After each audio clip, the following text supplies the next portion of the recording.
ए सुन मेरी जान, अगर तू नहीं चाहता कि तेरी मम्मी तुझे चप्पल लेके मारे तो फटाक से हेडफोन लगा ले या फिर एक गोपचे में चला जा। तो मेरी जान क्या हाल है। तो चलो जल्दी से अपनी बांसुरी पकड़ लो, शुरू करते बिना किसी बकवास के बॉडी बैंड चैप्टर 36। तो अब चोई को अपने सामने देख कर ना भाई लोंडा बिल्कुल ही चौंक जाता है और वो अपने आप से ही कह रहा है कि भैंचो मैं तो अभी भी नंगा पुंगा खड़ा हूँ, ये चोई पता नहीं यहाँ क्यों आ गई है। तो चोई अब लोंडे से बोलते है देखो मुझे माफ कर दो, मैं तुम्हें बिना बताए यहाँ आ गई। तो लोंडा बोलता उस बात से मुझे घंटा फर्क नहीं पड़ता, तू ये बता तू यहाँ आई क्यों है और तूने मेरे घर का पता कैसे ढूंढा और तुझे मुझसे क्या बात करनी है। तो ये चोई कहते तुमने तो मुझसे कहा था कि अगर मुझे तुम्हारे साथ नेगोशिएशन करना है तो मैं तुमसे मिलने आऊँ। तो अब लोंडे को ध्यान आता है कि हाँ भैया मैंने तो चोई को ये सब करने को कहा था। तो लोंडा कहता है ठीक है तो थोड़ी देर बाहर खड़ी रहे, मैं थोड़ा तैयार श्यार होके आ जाता हूँ, ठीक है।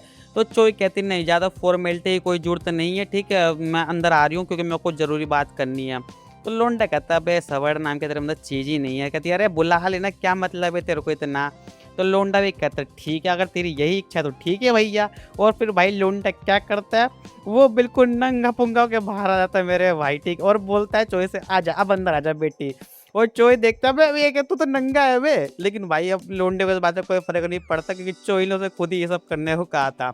तो अब लोंडा चोई का भाई कहता है कि तो अब अंदर आएगी भी या नहीं आएगी बस, या फिर मेरा अकेला ही देखती रहेगी बैठ के।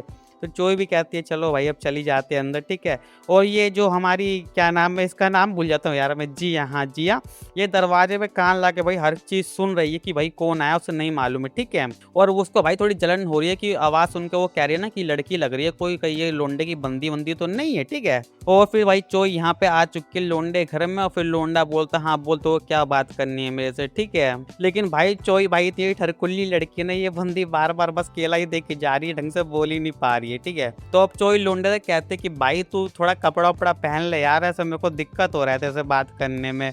तो लोंडा कहता है ये मेरा घर है मेरी मर्जी, मैं नंगा रहा हूँ कपड़े पहनी करो, तुझे बात करनी है तू कर और निकल यहाँ से, ठीक है।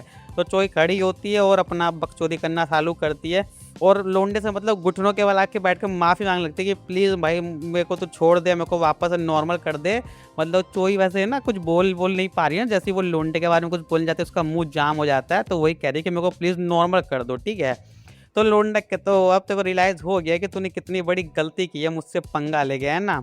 तो फिर ये चोई यही माफ़ी वाफ़ी मांग लेती है, हाँ मैं तेरा हर बात मानूंगी, तू जो कहेगा मैं वो सब करूंगी, बस मेरे को ठीक कर दे तू, ठीक है। तो लोंडा से बोलता है ठीक है मैं तुझे ठीक तो कर दूंगा लेकिन तू पहले मुझे ये बता कि आखिर तूने मेरे साथ इतना गंदा बर्ताव क्यों किया, तूने मुझे इतना परेशान क्यों किया, मैंने तेरा क्या बिगाड़ा था, ठीक है। तो वही लेकिन चोई ना अभी भी अपना मुंह खोलने को राजी नहीं है। तो लोंडा कहता है देख बेटी अगर तू नहीं बताएगी तो फिर मैं नहीं करूंगा तो को, ठीक ठीक है। तो फिर ना चोई भाई चिल्ला के बोलते तुम ऐसा दिखावा क्यों कर रहे हो जैसे तुम्हें कुछ मालूम ही नहीं है कि तुमने क्या किया है। तो उसके बाद भाई चोई ना बोलते कि तुम्हें देख कर मुझे बहुत अनकंफर्टेबल फील होता है, मैं जब जब तुम्हें देखती थी ना मेरे शरीर में किचकिचाहट सी हो जाती थी, ठीक है। और इसी वजह से मैंने ऐसा किया। तो लोंडा बोलते हैं मैंने ऐसा क्या कर दिया भाई तो मेरे को देख के इतना वो होता है तो। तो अब चोई बताना चालू करते तो यहाँ से काफ़ी साल पहले का पीछे दिखाया जाता है जहाँ एक बार चोई ना भाई अपने ऑफिस में बैठ के अपनी अश्लील फोटोज़ क्लिक कर रही होती है अपने फ़ोन में, ठीक है। वो भी मतलब गंदी गंदी फ़ोटो, वो ना अपने बॉयफ्रेंड वगैरह के साथ फ़ोटोज़ भेज रही होती है, आई थिंक मुझे ढंग से मालूम नहीं है या फिर वो ऑनलाइन पोस्ट कर रही थी। और इतने में ना भाई लोंडा ऑफिस में आ जाता है, ठीक है, लेकिन वो दरवाज़ा खटखटा के आता है तो चोई जब तक अपना कपड़ा वपड़ा सब कुछ सही कर लेती है, ठीक है। तो अब लोंडा यहाँ के भाई थोड़ा काम की बात करने के लिए आता है, कोई प्रपोजल वगैरह आया होगा, ठीक है, और इतना वो बातचीत कर कुर के ना चले जाता है, ठीक है। और फिर ना चोई ना लोंडे को कोई प्रोजेक्ट सेंड कर रही होती है अपने फ़ोन से। लेकिन इस बंदी से होता क्या है ना, ये बंदी गलती से प्रोजेक्ट की जगह ना लोंडे को अपनी वो वाली फोटोज और वीडियो भेज देती है मेरे भाई। और इसको भाई मालूम भी नहीं चला कि मैंने लोंडे को वो फोटो भेज दी। और जब इस बंदी को रियलाइज़ होता है कि मैंने लोंडे को प्रोजेक्ट की जगह अपनी फोटोज भेज दी है गंदी वाली, तब तो भाई इसकी फट के गंदली चार हो जाती है। और इसके तो भाई मतलब क्या ही बोलूँ, मैं नहीं बता सकता कि क्या है। तो अब ना अगली सुबह लोंडा इसको फिर मिलता है और ये सो लोंडा इसको एकदम नॉर्मली कैजुअली गुड मॉर्निंग बोलता है। तो चोई भी हाँ भाई गुड मॉर्निंग कर लेती है, ठीक है, और चल जाती है। तो अब लोंडे से बोलता है कि हाँ तुम काफ़ी मतलब थकी हुई लग रही हो, क्या बात है, कोई दिक्कत विक्कत है क्या है।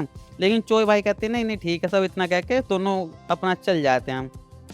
और चोई को पता नहीं ऐसा क्यों लग रहा है कि ना लोंडे ने वो फोटोज देख ली है और वो उसे ना मतलब जो भी उसने अभी गुड मॉर्निंग किया ना वो उसे चिढ़ा रहा था एक तरह से, मतलब उसका राज जान लिया है मैंने इस बेस पे, ठीक है। और हमें अब पता चलता है कि भाई अब चोई का जो ओरिजिनल फोन है वो खो चुका है।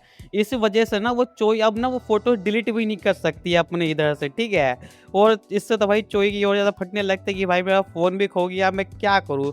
तो ना ये जो चोई है ना, मतलब सबको ऑफिस में बोल देती है कि मेरा फ़ोन वोन खो गया है तो थोड़ा ढूंढ ढांड के ले आओ, ठीक है।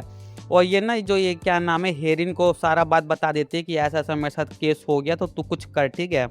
तो अब ना इसी बीच ना लोंडा भी यहाँ आ जाता है जब चोई और हेरिन बात कर रही होती है, ठीक है। तो और लोंडा यहाँ पे हेरिन को लंच के लिए बुलाने के लिए आया है, ठीक है। और लोंडे को देखते भाई चोए का तो पारा हाई हो जाता है, लेकिन फिर भी वो ऐसा कुछ बोलती नहीं है। और भाई यहाँ क्या होता है, लोंडा चोए का फोन ढूंढ के लाया, वाह बेटे वाह। तो अब ना लोंडे से चोई अपना फोन ले लेती है और पूछती है कि हाँ तुम्हें कैसे मिल गया। तो लोंडा बोलता है कि मैंने ढूंढा है, ये कॉन्फ्रेंस रूम में पड़ा हुआ था तो मैंने देख लिया तो मैं उठा के ले आया, ठीक है। तो चोई थैंक यू वगैरह करती है और फिर लोंडा भी अपना करके निकल जाता है। और फिर चोई अपना फ़ोन देखती है, ठीक है। और वो फ़ोन देखती है तो भाई उसका फ़ोन अनलॉक्ड होता है और उसकी वीडियोस होम स्क्रीन पे ही चल रही होती है वो वाली वीडियो, जिससे भाई इसको मतलब पूरा कंफर्म हो जाता है कि लोंडे ने वो फोटोज और वीडियो सब कुछ देख लिया उसका। और ये देख को तो भाई ये चोई को पूरा गंदाला पड़ जाता है और वो ठान लेती है कि मैं लोंडे को इस कंपनी से निकाल के रहूंगी, कहीं वो मेरा राज ना लीक ना कर दे इस बेस पे, ठीक है।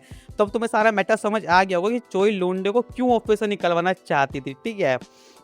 तो प्रेजेंट में चोई यही बोल रही है कि देख मैंने सब बता दिया, यही वजह है, ठीक है। ये इसी चक्कर में मैंने तेरे साथ इतना सब कुछ दुर्व्यवहार तो वो परेशान किया मैंने, ठीक है। तो लोंडा कहता है तू पागल है क्या, तेरे अंदर भेजा नहीं है क्या यार, तुझे पता है अगर मैंने तेरा राज जान लिया तो मैं अभी तक क्या कुछ नहीं कर सकता था, मैं तेरी वाट लगा सकता था अच्छी वाली, लेकिन इतने साल हो गए और मैंने कुछ भी नहीं किया। तो तेरे को कम से थोड़ी तो बुद्धि होनी चाहिए ना यार। तो अब लोंडा ही बताता ना कि भाई वो फोटो जो तूने भेजी थी ना मैंने देख ली थी, लेकिन मैंने उसको अपनी आप से डिलीट कर दिया था क्योंकि मैं समझदार बंदा हूं, मुझे मालूम था तूने गलती से मुझे भेजी, इसलिए मैंने खुद से ही वो फोटो डिलीट कर दी थी।